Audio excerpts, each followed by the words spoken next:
दोस्तों, हमने अपनी सुविधा के लिए कई प्रकार के उपकरणों यानी कि मशीन्स को जन्म दिया है, लेकिन इसका सबसे बड़ा नेगेटिव इफेक्ट हमारे इन्वायरमेंट यानी कि वातावरण पे हुआ है, जिसे हम रेडिएशन या विकिरण कहते हैं, जिसकी वजह से बहुत सारे पक्षियों की प्रजातियां नष्ट हो गई है और मानव के मानसिक पर भी इसका प्रभाव पूरी तरीके से पड़ा है।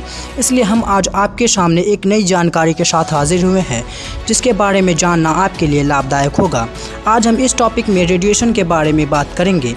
इसमें हम जानेंगे कि रेडिएशन होता क्या है, यह कैसे उत्पन्न होता है और इसके हमारे दैनिक जीवन में क्या क्या उपयोग है। तो इस टॉपिक को शुरू से अंत तक जरूर देखें। तो चलिए टॉपिक को शुरू करते हैं। सबसे पहले यह जान लेते हैं कि रेडिएशन क्या होती है।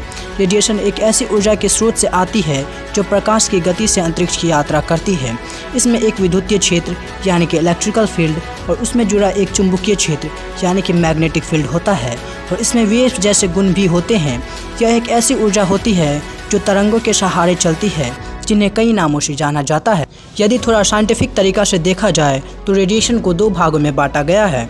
पहला आयोनाइजिंग रेडिएशन और दूसरा non ionising radiation. Ionising radiation यह किसी भी पदार्थ में आयरन की मात्रा को बढ़ा देता है, जो आपके कोशिका में मौजूद डीएनए को नुकसान पहुंचा सकती है, क्योंकि यह नॉन आयोनाइजिंग रेडिएशन के मुकाबले ज़्यादा पावर के होते हैं, क्योंकि इसमें इलेक्ट्रॉन्स की संख्या बढ़ते घटती रहती है, जिस कारण से यह हमारे शरीर या आसपास के एनवायरनमेंट पर अलग प्रभाव छोड़ती है।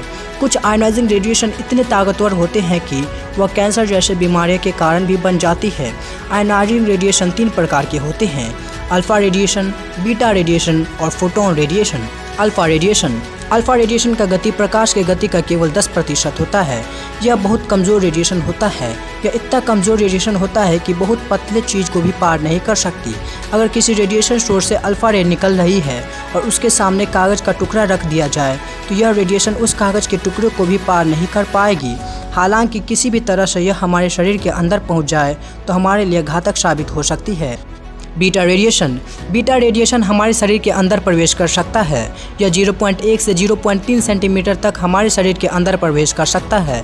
अगर यह हमारे त्वचा पर ज़्यादा देर तक लगातार पड़ा या केंद्रित रहा तो हमारे शरीर के कुछ हिस्सों को जला भी सकता है।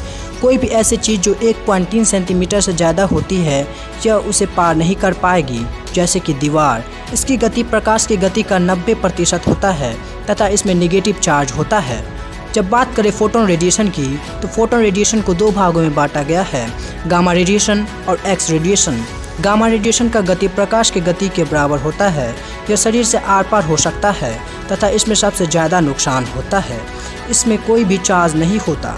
एक्स रेडिएशन या गामा रेडिएशन के मुकाबले कम ताकतवर होते हैं। तो चलिए अब बात करते हैं नॉन आयोनाइजिंग रेडिएशन की।